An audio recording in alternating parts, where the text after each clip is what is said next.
सहारा India ने लाचार, गरीब, ठेले वाले, फुचका वाले और गरीब तबका के लोगों को ठगने का काम किया है। तो सहारा इंडिया आज क्या किया? आज स्थिति यह है कि आज हम लोग रोड पर उतरने के विवश हैं, क्योंकि बार बार केंद्र सरकार और राज्य सरकार के द्वारा आश्वासन दिया गया। तो आज सहारा इंडिया में जितने भी लोग पीड़ित परिवार हैं, आज 9 अगस्त को एक समझ लीजिए कि एक बहुत बड़ा उग्र आंदोलन रांची झारखंड से शुरू हो रहा है। हम लोग गरीब है, अपने खुद गरीब है हम लोग सर। 2 गो परिवार 4 गो परिवार थे, चारों बच्चे के पोसते थे, पालते थे और उसी से हम चलाते थे। लेकिन वो भी हम जो भी रख रहे थे बाल बच्चा के आगे बढ़ाने के लिए और अपने भविष्य के लिए, वो भी खत्म हो गया सर। दोस्तों, एक गरीब का सपना क्या होता है? रोटी, कपड़ा और मकान। और इस रोटी और कपड़ा मकान के लिए तमाम वह कसरत करता है, जीविकोपार्जन के साधनों को अपनाता है। इसी बीच तमाम नॉन बैंकिंग कंपनियां हैं जो इन्हें झांसा देती है। कोई कहता है 5 वर्ष में रुपया दुगना, कोई कहता है 2 वर्ष में रुपया दुगना, और कहीं ना कहीं समाज का एक तबका उस झांसे का शिकार हो जाता है। और जब उसका सब कुछ डूब जाता है, उस वक्त याद आता है कि हमारा जो बगल का बैंक था, जो नेशनलाइज्ड बैंक था, वही हमारा एकमात्र सहारा था। हम इस झांसा बैंकों का शिकार हो गए। कुछ यही हालत इन लोगों की है। सहारा, आपने नाम ही सुना ही होगा, वो कितनों का सहारा बना, कितनों के बेसहारा कर गया। यह देश में एक इतिहास बन चुका है। जो सहारा कभी लोगों की घर घर तक पहुंच चुका था, आज वो सहारा कहाँ है, लोग उसे ढूंढ रहे हैं। क्या कहानी है आप लोग? देखिए, सबसे पहले तो सहारा इंडिया आज आम लोगों को बेसहारा बना चुका है।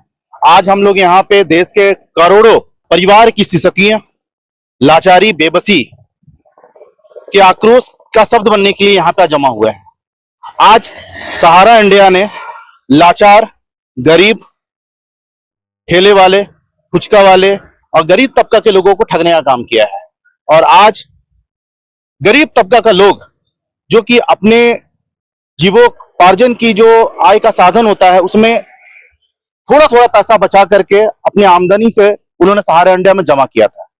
इस उम्मीद से जमा किया था कि भविष्य में हमारी बेटियों की शादी होगी, हमारा भविष्य सुरक्षित होगा, हम अपने बच्चों को अच्छे स्कूल में पढ़ा पाएंगे। लेकिन आज सहारा इंडिया ने क्या किया? आज उन लोगों को मरने के लिए छोड़ दिया। कितने वृद्धों ने इस आस में पैसा लगाया था कि वो पैसा जब हम वृद्ध होंगे तो मेरा पेंशन का सहारा बनेगा।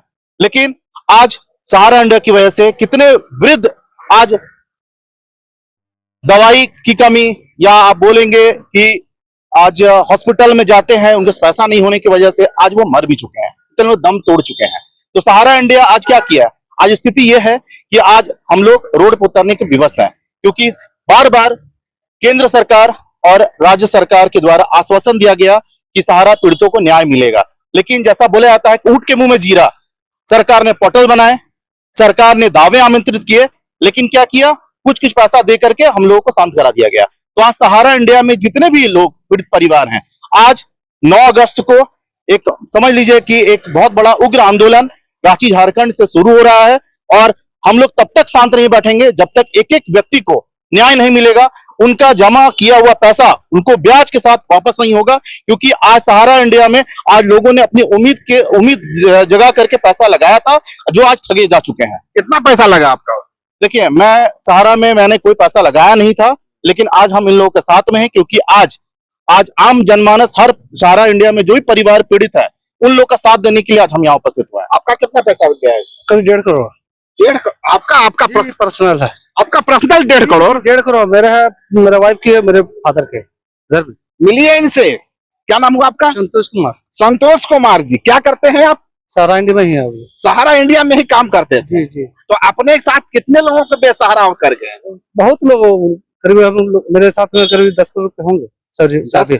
10 करोड़ लोग जो जमा किए थे। आपका 1.5 करोड़ रुपया चला गया? मैं अपना 1.5 करोड़। आपको इस बात का आभास था कि एक नॉन बैंकिंग कंपनी में पैसा लगा रहे हैं? जी, नॉन बैंकिंग कंपनी में लगा रहे थे, चूंकि सरकार के द्वारा चलाया जा रहा था सारा चीज। और सेबी के माध्यम? जी, सेबी के माध्यम से नहीं। पहले तो उनका बैंक का लाइसेंस था, पहले वो कैंसिल हुआ था 2008 में। उसके बाद कोऑपरेटिव सोसाइटी में आया 2012 में। कोऑपरेटिव सोसाइटी में जब आया था, गृह मंत्रालय के द्वारा वो आता है। तो हम लोग तो 40-45 वर्षों से जब कंपनी चल रही है, तो कौन कंपनी चाहती है कि सहारा इंडिया डूब जाएगी? और इतनी बड़ा इनका एसेट था और बताया जाता था अब साइकिल से शुरू होते हैं हेलीकॉप्टर तक पहुंच जाते जी, हैं, इतने- बहुत बड़ा साम्राज्य था। लेकिन अब जब इनका परत बाय परत हम लोग जब खोलना चालू करवाएं, जब हम लोग ठगे जो जा चुके हैं और जमाकर्ताओं को ठगा है, तो लगा कि इनका हम लोग केस किए FRI 2022 में हम लोग केस किए थे रांची झारखंड में ही, जो पंडा थाना से। वो आज हम लोग का CID में तब्दील हो चुका है। और आज जो है उससे जब हम लोग परत बाय परत जब खुलना चालू किया तो पता चला कि सहारा इंडिया का जो कंपनी जितनी थी सब लीज पे थी। आज जहां पास उनका हेडक्वार्टर होती थी वो भी नगर निगम के अधीन में थी। आज देखिए उनका नगर निगम रांची में या झारखंड में कितने ऐसे परिवार हो?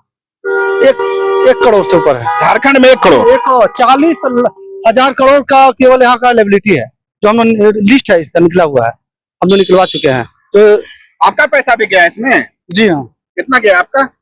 मेरे परिवार के मिला के 1.25 करोड़ होगा। 1.25 करोड़? जी, सब अमीर लोग पैसा लगा रहे थे उसमें? नहीं, हम भी सारे के एक एजेंट ही थे और जितना कमाते थे उसी में जमा हम लोग करते थे अपने परिवार का, अपने संबंधियों का। और कहा जाता होगा कि बस सब कुछ राम राज आने वाला। हाँ, वो तो आज भी बोला जाता है मोदी जी के राज्य में कि राम राज आता है और चल भी रहा है और विश्व गुरु बनेंगे भी। और अमित शाह जी आपको बता दे रहे, ये कोई नॉन बैंकिंग कंपनी नहीं थी, सबसे पहले RBI के अंडर में ये थी। वहां से लाइसेंस मिला था 1978 से, और उसके बाद 2012 से अमित शाह जी जो सहकारिता मंत्री आज के डेट में है, उनके माध्यम से लाइसेंस प्राप्त है सहारा इंडिया को, अच्छा, है ना। तो ये कोई ऐरी गहरी छोटी कंपनी नहीं थी। नहीं, कई लोग कहते हैं कि ये कंपनी डूबा नहीं, डुबाया गया। देखिए, डुबाया गया, सबसे पहले तो हम बोलेंगे इसमें नियत जो सुब्रतो राय थे या उनके साथ जो OP श्रीवास्तव, स्वप्ना राय, ये लोग बहुत बड़े अयास थे। ये लोग पब्लिक का पैसा से अयासी करते थे, है ना। पैसा लेते गए, इसका टोपी उसका सर।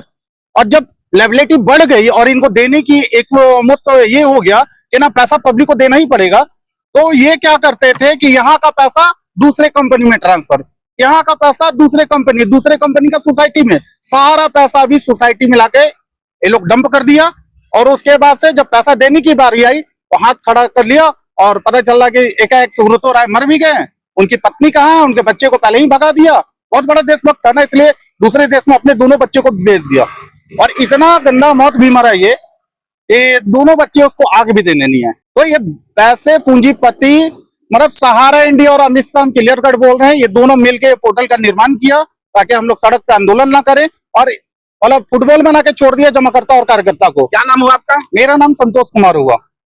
आपका पैसा भी लगा इसमें? जी हाँ, पैसा तो थोड़ा बहुत है, लेकिन जब सुख में साथ में थे तो दुख में भी कितना पैसा है आपका? ज्यादा नहीं, करीब 1.25 लाख रुपया था बस मेरा। 1.25 लाख है? जी, लेकिन शुरू में साथ में थे तो दुख में तो साथ में रहना ही होगा।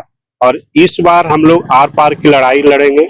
और सुब्रतो राय तो खुद पार हो गए, उनका परिवार पार हो गया, अब आर पार की लड़ाई तो किससे लड़िएगा? उनके साथ जो चेले चटूरे जो हैं, जो चाटुकार लोग हैं, उनको भी सबक सिखाना है ना। तो उनको भी हम लोग आर पार कर ही के अब हम लोग आपका नाम क्या हुआ मेरा? मुन्नी कुमारी सर।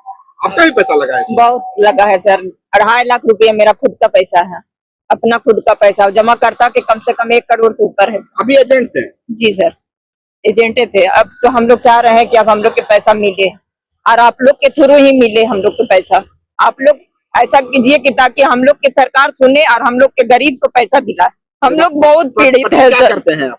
कुछ नहीं करते हैं सर, पूरा जिंदगी भर का कमाई लगा दिए हैं। जो कमाते थे वो सहारा में ऐसा बोला गया था ना सर कि कमीशन आया 20,000, मैडम 20,000 का कीजिएगा, 10,000 रख दीजिए, 10,000 रख देते। अब 10,000 में घर चलाते थे और वो भी पैसा रखते रखते हमरा आज 22 साल हो गया सर, लेकिन पैसा नहीं मिला। हम लोग गरीब है, अपने खुद गरीब है हम लोग सर। 2 गो परिवार 4 गो परिवार थे, चारों बच्चे के पोसते थे, पालते थे और उसी से हम चलाते थे। लेकिन वो भी हमरा जो भी रख रहे थे बाल बच्चा के आगे बढ़ाने के लिए और अपने भविष्य के लिए, वो भी खत्म हो गया सर। क्या नाम हुआ आपका? मुन्नी कुमारी। आप लोग का भी पैसा लगा है इसमें? जी लगा है। क्या नाम हुआ आपका? मेरा विजय कुमार सिंह। कितना पैसा लग गया? मेरा 5 लाख रुपया। 5 लाख रुपया जी, और मेरा जमाकर्ता का लगभग आप भी एजेंट थे इसमें? हम भी एजेंट थे। और हम लोग 2022 से रांची में केस उस लड़के मतलब आज जो भी है वारंट निकला है, यहाँ तक पहुंचे हम लोग, लेकिन सरकार कोई सुनवाई नहीं कर रहा है हम लोग का। राज्य सरकार की ओर से भी कुछ आश्वासन मिला था? आश्वासन तो सर मिलते आया है, केंद्र सरकार से मिलते आया है, राज्य सरकार से मिलते आया है, बट कोई भी कार्रवाई नहीं हुआ है किसी को भी, है ना। मतलब पैसा वापस नहीं किया गया है और न्याय अब हम लोग है ना, मांग कर नहीं छीन कर लेंगे। और 9 अगस्त को मतलब समझ लिया उग्र आंदोलन होने जा रहा है, पूरा रांची से शुरू होगा और पूरा भारतवर्ष में लेके जाएंगे हम लोग। और ऐसा मतलब सरकार सिस्टम को दिखा देंगे कि अगर एक गरीब तबके के आदमी को अगर आप ठगने का काम करेंगे तो हम लोग भी रोड में उतरने के लिए विवश हैं हम। तो ये थे हमारे साथ सहारा के जो पूर्व कर्मी हैं, एजेंट हैं। मजे की बात यह है कि दूसरों का पैसा तो डूबा, ये जो कर्मी थे उनके जो एजेंट थे उनका पैसा भी डूब गया। किसी का 2 करोड़, किसी का 1.25 करोड़, किसी का 2.5 करोड़, किसी का 5 लाख, किसी का 10 लाख।